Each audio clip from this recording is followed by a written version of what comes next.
वक़ार मसूद साहब ने उनका जिक्र खैर हो रहा था, ख्वाहिश थी पहले प्रोग्राम में उनसे रब्ता हो जाता। डॉक्टर साहब बहुत शुक्रिया, आपने एक बार फिर वक्त दिया हमें। तो आपने गुफ्तगू सुनी शामी साहब की भी, डॉक्टर खाकान नजीब साहब की भी, पिछले गवर्नमेंट में भी आप उनके साथ ऑन बोर्ड रहे इन मामलात पर। क्या वाकई मईशत इमरजेंसी वार्ड में है, आम वार्ड में कब तक आ सकती है? बहुत शुक्रिया शामी साहब, जामी साहब। देखें, यानी आई थिंक अभी खाकान ने जो बात कही है वो दुरुस्त है कि पहले 2 साल जो पिछली हुकूमत थी उसने ये कह कर के जी हमें बड़ी सख्त मईशत मिली है, 20 अरब डॉलर का करंट अकाउंट डेफिसिट था, तो उसमें उन्होंने बहुत ऑस्टेरिटी की और टैक्स भी बढ़ाए, इंटरेस्ट रेट को भी दुगना कर दिया और एक्सचेंज रेट भी 40% जो है वो कम कर दिया, यानी डिप्रिशिएट कर दिया। अच्छा, अब तीसरे साल में जाकर जो कि ये वाला साल है पूरा, इसमें फ्लड गेट्स खुल गए। यानी कभी कोई तसव्वुर नहीं कर सकता कि 77 बिलियन डॉलर की इंपोर्ट्स होंगी। अभी शामी साहब इस बात का हवाला कर रहे थे जी। हाँ, और आपकी एक्सपोर्ट्स अगर बहुत उन्होंने तीर मार लिया तो 31 बिलियन डॉलर की होगी। बिल्कुल, बहुत ज्यादा डेफिसिट है सर। बिलियन डॉलर ही की जो है आपके रेमिटेंसेस हो गए। तो लेकिन आप तफरीक देख लें, और ये जो है असल में एक बड़ा एक खलीज आपके सामने आ गई। डॉक्टर साहब, ये जो एक्सपोर्ट है इसको कम किया जा सकता था, पर वक्त रोका जा सकता था। इंपोर्ट को सर, इंपोर्ट को मैंने तो मतलब यानी कि पहले जब इशारे थे तो उसी वक्त गुजारिशात की थी कि देख जनाब इसको देख लें, इसे रोक लें, वरना फिर आगे चल के परेशानी होगी। लेकिन वो होता ये है कि ये जो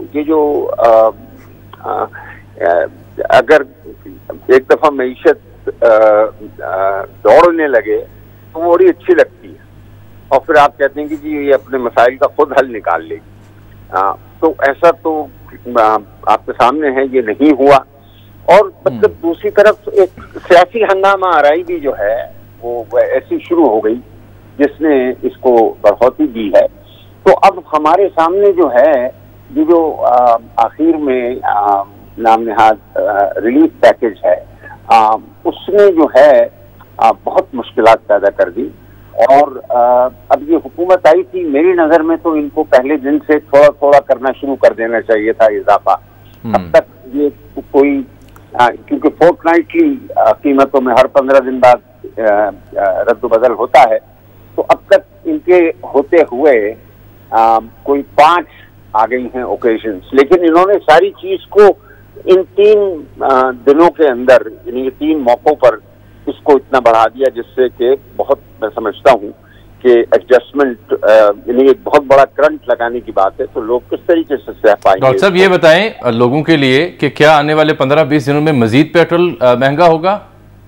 अच्छा, जरा इसमें ये सुन लीजिए कि जहां तक वो जो फर्क था पेट्रोलियम की इंटरनेशनल प्राइस में और हमारे बेचने में, वो तो खत्म हो गया कल।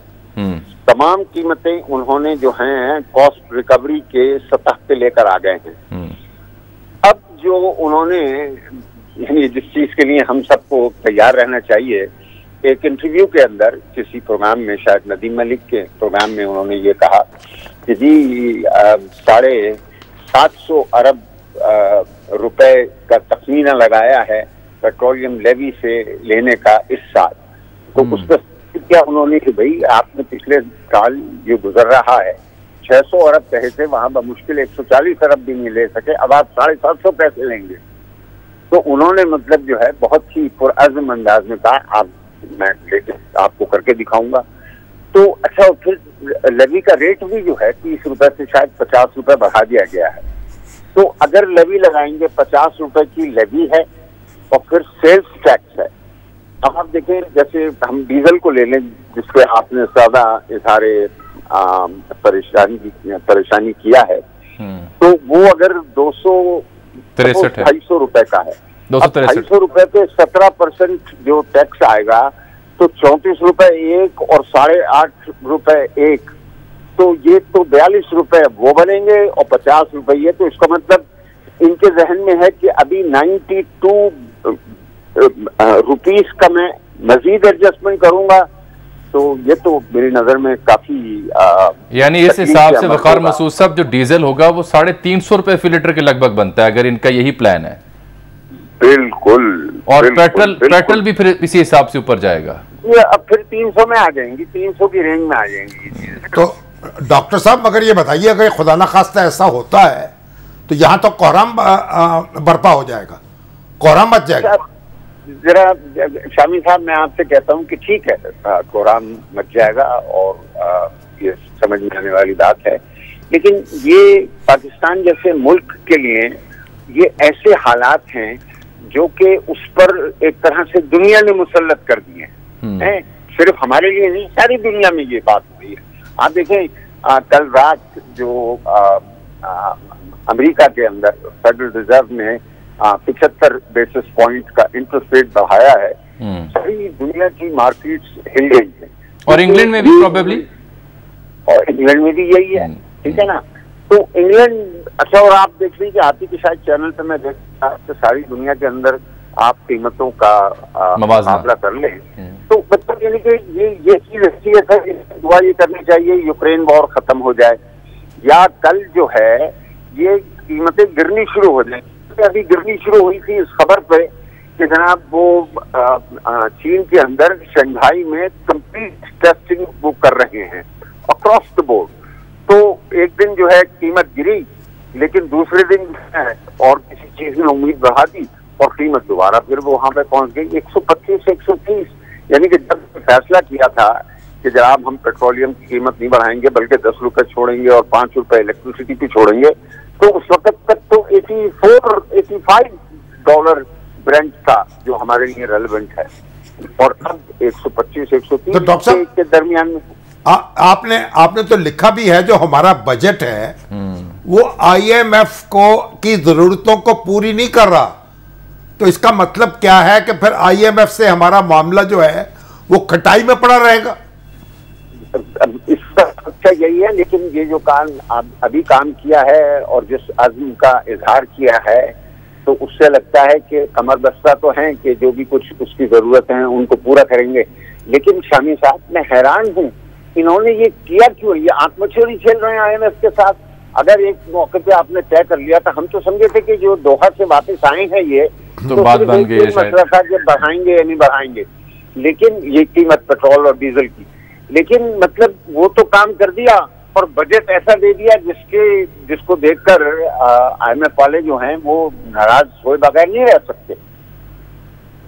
तो फिर नतीजा क्या निकला सर? होगा ये मतलब, और यानी कि जो अब रविश है वो चीजों को मतलब वो कहते हैं ना take the bull by the horn वाली बात, वो नहीं है। ये मतलब टाल मटोल भी हो रही है और इसमें पसोपेश भी हो रही है, इसमें तजब्जुब भी है। तो वकार साहब, फिर क्या हम एक्सपेक्ट करें कि चंद माह में एक मिनी बजट आएगा?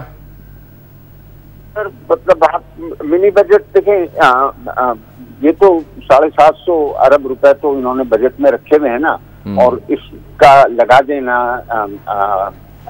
एक तरह से पेट्रोलियम लेवी का, वो तो ये सहारा ले सकते हैं कि जी देखें बजट में हमने कहा हुआ था। तो उस तरह का मिनी बजट नहीं होगा जिस तरीके से जनवरी के अंदर आया था और बाकायदा पार्लियामेंट की अप्रूवल की उसकी जरूरत है, लेकिन ये रद्द-ओ-बदल होगा। तो अब आपको क्या मुख्तसर ये बताएं कि अब इन मेयर्स के बाद IMF जो प्रोग्राम है वो बहाल होता दिखाई दे रहा है, जल्द या ताखीर का शिकार रहेगा? खदशा ये है। देखिए, उन्होंने कहा है कि हमें तो 6 हफ्ते चाहिए इस सारी चीज को, इसका जायजा लेने के लिए। तो वो जो हम बात कर रहे थे 2 जुलाई वाली में उन्होंने बोर्ड मीटिंग की डेट ली थी, वो तो अब होती भी नजर नहीं आ रही, और ये शायद जुलाई की किसी हिस्से के अंदर इसमें होना जरूर है। यानी इतनी पापड़ भी बेलने और डॉक्टर साहब, ये तो के बाद रुपया जो है उसके ऊपर मजीद दबाव आ जाएगा। अब तो मतलब जूते और प्याज दोनों नसीब हो जाएंगे। दोनों, यही मैं कहना चाह रहा था। और देखिए अपने शामी साहब, बात यह है कि ये ये जो ताखीरी अंदाज है, इसने जो है चीजों को बिगाड़ा है, और ये मामलात ऐसे होते भी नहीं अगर बर वक्त इक़दाम किए जाते। क्योंकि देखें, मैं ये देख रहा हूँ कि बजट के बाद आपने देखा होगा कि एक्सचेंज रेट को भी ज़ोफ पहुंचा है और स्टॉक मार्केट को भी ज़ोफ पहुंचा है। वो थोड़ी सी बेहतर हुई है स्टॉक मार्केट, लेकिन जो कुछ उसने पहले 2 दिनों में खो दिया बजट के आने के बाद, वो उसको रिकवर नहीं कर सकी है। तो बिल्कुल इन्हीं जो इक़दामात हैं जो आप ले रहे हैं और जिसकी आप पॉलिटिकल कॉस्ट भी दे रहे हैं, अगर आप उनको अपने बेनिफिट में टर्न नहीं करेंगे और लोगों को ये उम्मीद नहीं दिलाएंगे किसी बुनियाद के ऊपर हैं, पूरे एतमादी के साथ, यदि अब हमने ये कर दिया है और हमारा फंड प्रोग्राम हो जाएगा, और जिस वक्त प्रोग्राम होगा मैं आपको बताऊं, देखिए जी, मैं तो मतलब चीन और सऊदी अरब से बहुत मुतमईन हूँ, और कतर से भी इंशाअल्लाह ताला अच्छा मामला हो जाएगा। असल बात हमारे जो है IMF की है, अगर इसे हमने सही तरीके से हासिल कर लिया तो इंशाअल्लाह ताला हमें वर्ल्ड बैंक भी मदद करेगा। अल्लाह करे जी। बहुत बहुत शुक्रिया जनाब डॉक्टर वकार मसूद साहब आपके वक्त का।